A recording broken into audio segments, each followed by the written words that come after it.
BJP 400 இடங்களை தொடுவதற்கு தயாராகிவிட்டது. இல்ல நீங்க சொல்ற பார்த்தா தமிழ்நாடு பொறுத்தவரைக்கும் தமிழ்நாடு, கேரளா, ஆந்திரா, கர்நாடகால பிஜேபி இருந்தது. இல்ல இது இங்க எல்லாம் பிஜேபி வலுவா இருக்கு. சொல்லிட்டே போனாங்க. ஆந்திரா கோபால் முல்லை விக்ரம் நம்ம இல்ல இல்ல இப்ப இந்த இடத்துல வந்து இவ்வளவு வலுவா இல்லாம எப்படி நீங்க வலுவா இல்லைன்னு உங்களுக்கு யார்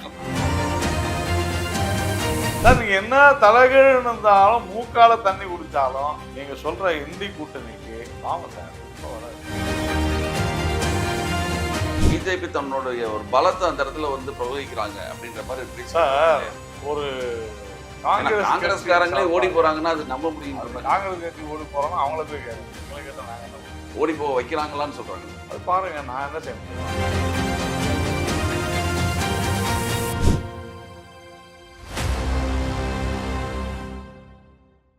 வணக்கம், இது செய்தி மலரின் நேர்காணல் நிகழ்ச்சி. இன்றைய நிகழ்ச்சியில் கலந்து கொண்டு தன்னுடைய கருத்துக்களை தெரிவிப்பதற்காக தமிழக பாரதிய ஜனதா கட்சியினுடைய மாநில துணைத் தலைவர் நாராயண் திருப்பதி அவர்களை சந்திக்க வருகிறோம். வணக்கம். வணக்கம் சார், இப்போ நாடாளுமன்ற தேர்தலை பொறுத்த வரைக்கும் ஒவ்வொரு கட்டங்களாக நடக்கிறதுக்கு, அதாவது ஆரம்பத்துல நீங்கள் எல்லாம் சொல்லியிருந்தீங்க இல்லையா, ஒரு 370 டார்கெட், 370 400 இப்படிலாம் சொல்லிட்டு இருந்தீங்க. எல்லா வடநாட்டு ஊடகங்களும் அப்படிதான் சொன்னாங்க. ஆனா இப்ப வந்து உங்க சொல்லும் போது என்னன்னா, இந்தியா கூட்டணி ஒரு வலிமையா இருக்கிற காரணத்தினால இவங்க எதிர்பார்க்கிற அளவுக்கு வராது அப்படின்ற மாதிரி தகவல்கள் அங்கிருந்து சொல்லப்படுது.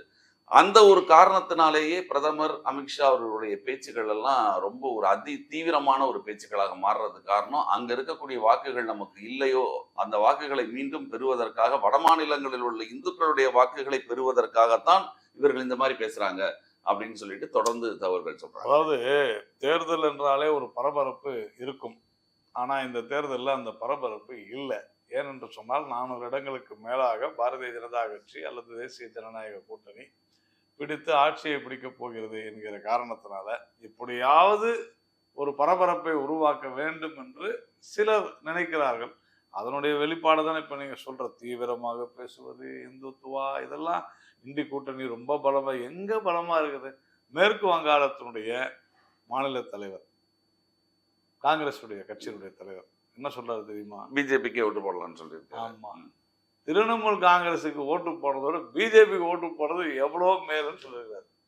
அவர் தான் காங்கிரஸுடைய அதாவது இந்திய பாராளுமன்றத்தில் எதிர்கட்சி தலைவராக இருந்தது. அப்பேற்பட்ட நிலைமை தான் இன்னைக்கு காங்கிரஸுக்கு இந்தியா முழுக்க இருக்குது. இதுதான் உண்மை.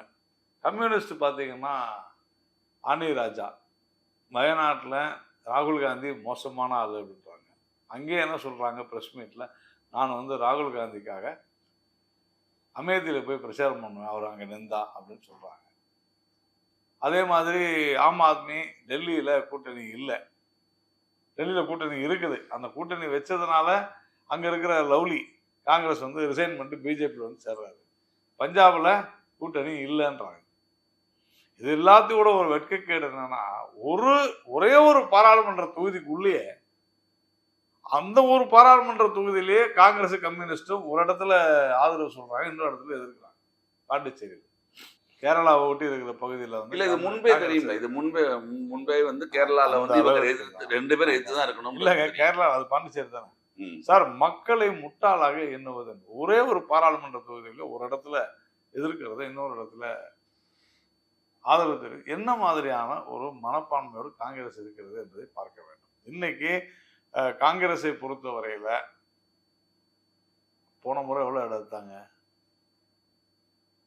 அதை விட பாதி தான் எடுப்பாங்க. 25 சீட்டு காங்கிரஸ் வந்தால் அதிகம். ஆனால் நீங்கள் என்ன சொல்கிறீங்க, இந்தி கூட்டணி, அதை வந்து இந்தியா கூட்டணி அப்படின்றீங்க. அந்த இந்தி கூட்டணி என்பது வலுவாக இருக்கிறதுன்ற ஒரு மிகப்பெரிய பொய்யை ஊடகங்கள் பரபரப்புக்காக எதையாவது சொல்ல வேண்டும் என்று சொல்கிறேன். இல்லைன்னா ஒரு ஒன் சைடட் மேட்ச் மாதிரி ஆயிடும். ஏன்னா ஒரு 50 ஓவர் கிரிக்கெட் மேட்ச்சில் முதல் சைடு ஒரு 400 ரன் எடுத்துட்டாங்கன்னு வச்சுங்களேன், அடுத்த ஓவர் பார்க்கவே மாட்டாங்க யாரும்.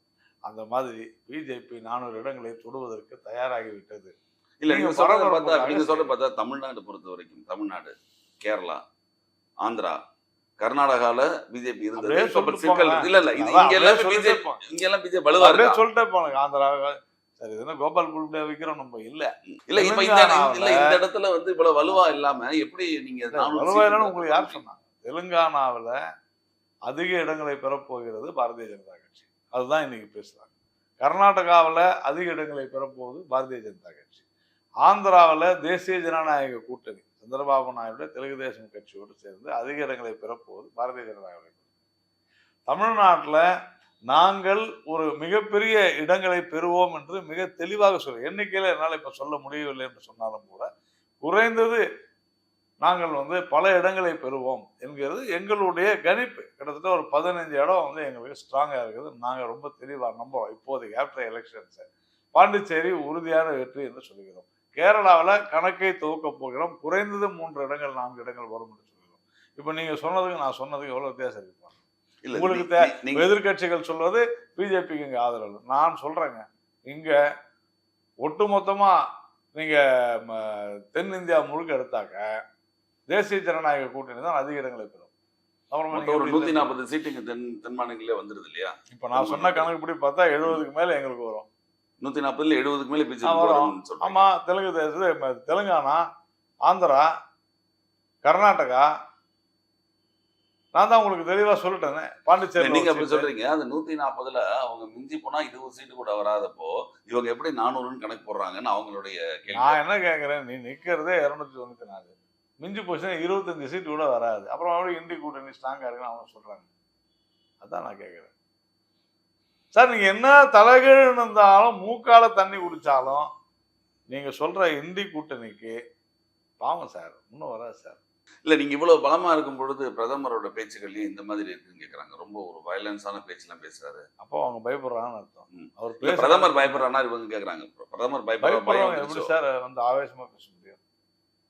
நீங்க சொல்ற மாதிரி இல்ல, ஒரு தடுமாற்றம் இருக்கு அவர்கிட்ட இப்போ. ஏன்னா நமக்கு அந்த வாக்குகள், அதாவது நீங்க ராமர் கோவில் இஷ்யூ வச்சு ஒரு வாக்கு எதிர்பார்த்தீங்க இல்லையா? அந்த எதிர்பார்த்தீங்க கிடைக்கிறதுக்கான வாய்ப்புகள் ரொம்ப குறைவு. இல்ல, ராமர் கோவில் இஷ்யூ வச்சு வாக்கு எதிர்பார்த்தோம் இல்லையான்னு கேட்டா என்ன அர்த்தம் புரியல.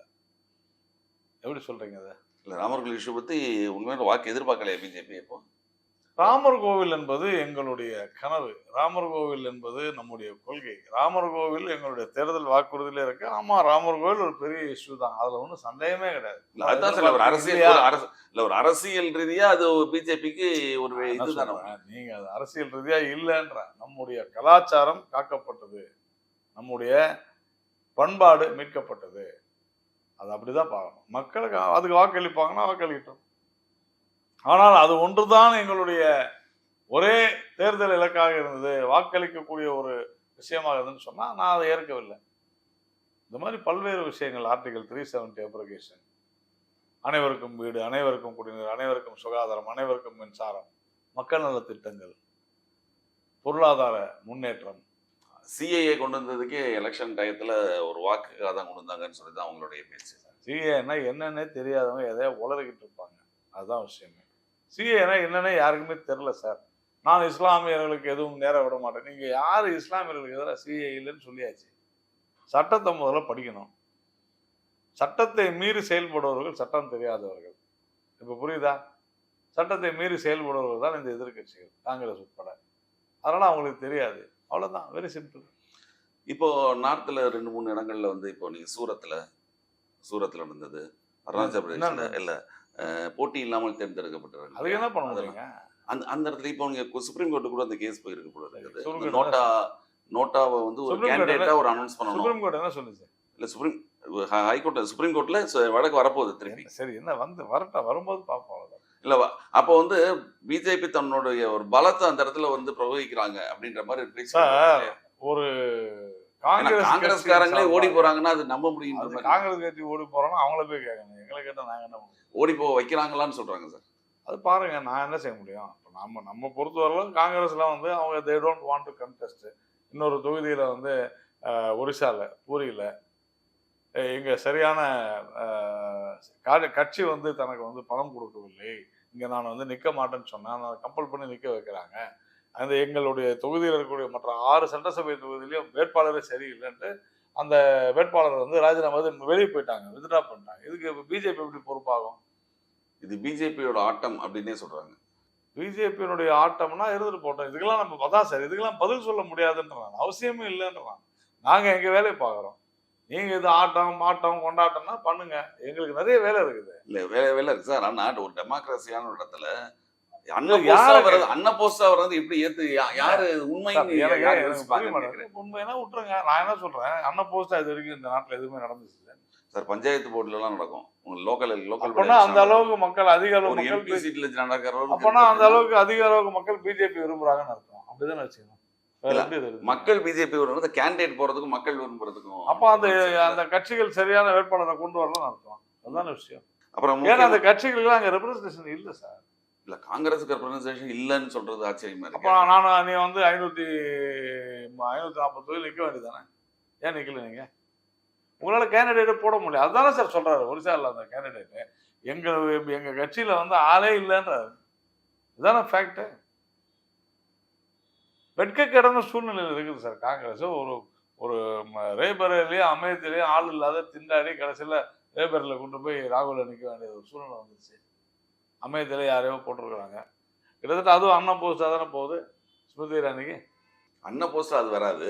அங்க கேண்டிடேட் நிக்கிறாங்கல்ல அந்த இடத்துல உங்களுக்கு வந்து ஒரு கேண்டிடேட் நிக்கணும். கேண்டிடேட் நிக்கிறாங்களா அந்த கேண்டிடேட் நிக்க விடாம பண்றாங்க அப்படின்னு ஜனநாயகம். அது எப்படி சொல்லுவீங்க? ஒரு இது அதாவது ஒரு வேட்பாளர் ஒரு கட்சியில நிக்கிறாங்க, அவங்க வாபஸ் வாங்குறாங்க, அவங்கள தான் சார் கேள்வி கேட்கணும். எங்களை வந்து கேள்விக்கா அவங்க வாபஸ் வாங்கிட்டாரு. இது உங்களுக்கு வினோதமா தெரியல? இல்ல மிரட்டி வாங்க வச்சீங்க. மொத்தம் எவ்வளவு கொடுத்து வாங்க வச்சீங்கன்னு சொல்றாங்க. மொத்தம் எவ்வளவு தொகுதி இருக்குது எங்க மொத்தமா இந்தியாவுல? மொத்தம் 544 இருக்குல்ல. எல்லா தொகுதியிலும் எப்படி ஆயிடுச்சா? அங்க மட்டும் வாங்க. உங்களுக்கு முதல்ல சூரத்துல போன முறை எவ்வளவு ஓட்டு வந்துச்சு எங்களுக்கு தெரியுமா? என்ன பர்சன்டேஜ் தெரியுமா? சும்மா சொல்லுங்க எவ்வளவு தெரியல சொல்லுங்க. 76%. அப்புறம் நாங்க எதுக்கு சார் மிரட்டணும்? ராகுல் காந்தியே அங்க நிக்க மாட்டார் மாதிரி வேற யார வேணா அங்க நிக்க சொல்லுங்க. 20% ஓட்டு கூட வாங்க முடியாது. அந்த மாதிரி இடத்துல போய் மிரட்டி ஒருத்தரை வெளியே போகணும்னு அவசியம் இல்லை. அதுக்காக சொல்றோம். Were very strong. நாங்க ஏன் சார் வந்து அதுதான் சொல்றோம். 76% ஓட்டு வாங்கின இடம் சார் சூரத். அங்க போய் ஒருத்தர் மிரட்டி நீ வராத, நீங்க நிக்க கூடாது சொல்லுவாங்களா? ஃபன்னியா இருக்கு. இல்ல என் பார்ட்டி எவ்வளவு எந்த இடத்துல ரொம்ப வெயிட்டான இடமா இருந்தாலுமே ஒரு யாராவது அகைன்ஸ்ட் ஒருத்தவங்க வருவாங்கல்ல.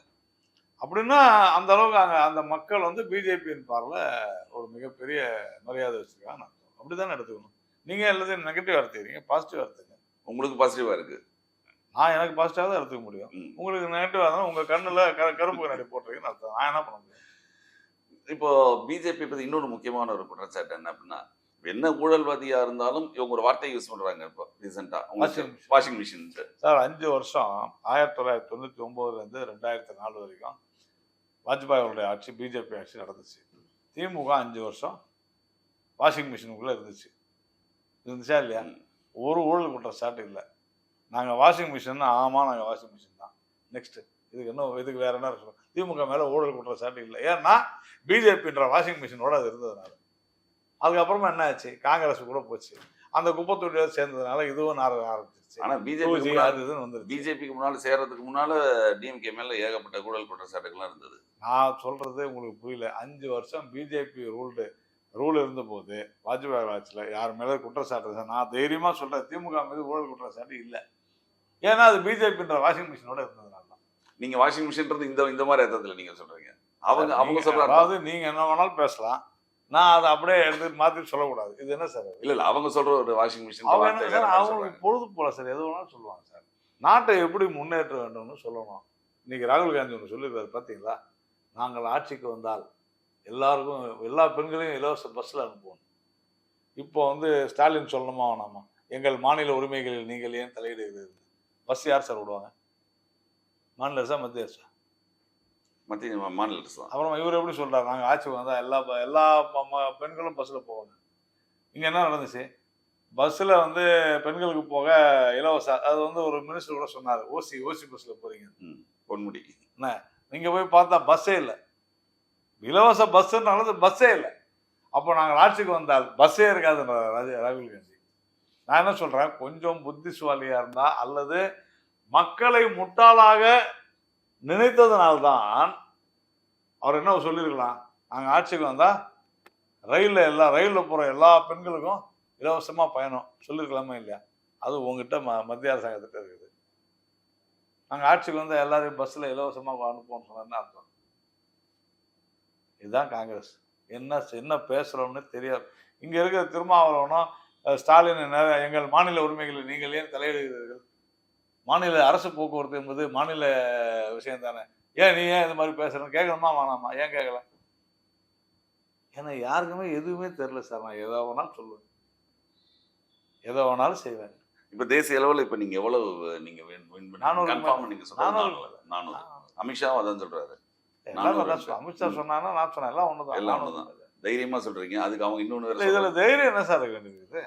சார் 10 வருஷம் அருமையான ஆட்சியை கொடுத்துக்கிறோம், இந்த நாட்டை முன்னேற்றி இருக்கிறோம், பொருளாதார ரீதியாக, சுகாதார ரீதியாக, கல்வி ரீதியாக இந்த நாட்டினுடைய கட்டமைப்பை பெருக்கி இருக்கிறோம், மக்கள் நல திட்டங்களை கொடுத்திருக்கிறோம், அனைவருக்கும் வீடு, சுகாதாரம், மின்சாரம், குடிநீர், எவ்வளவு பெரிய சாகசங்களை நிகழ்த்தி இருக்கிறோம். அப்புறமா 400 சீட்டுன்றதே குறைவு சார். இதுல சொல்றதுக்கு என்ன இருக்குது? இதுல தைரியம் என்ன இருக்குது? ஒன்றும் கிடையாது. 400 சீட்டே குறைவு. இன்னும் 145 சீட்டு எப்படி அடுத்த முறை பிடிக்கணும்னு பார்க்கணும். கண்டிப்பா நம்ம ஜூன் 4ஆம் தேதி நீங்க சொல்லக்கூடிய கண்டிப்பா கண்டிப்பாக பார்ப்போம். என்னன்னு கண்டிப்பாக பெறும். நம்மளும் மீண்டும் விவாதித்து அதோட முடிவுகள் என்ன பேசுவோம், கண்டிப்பாக பேசுவோம், பேசலாம். பேசுவோம். மிக்க நன்றி. நிகழ்ச்சியில் வந்து தங்களுடைய மேலான கருத்துக்களை தெரிவித்ததற்கு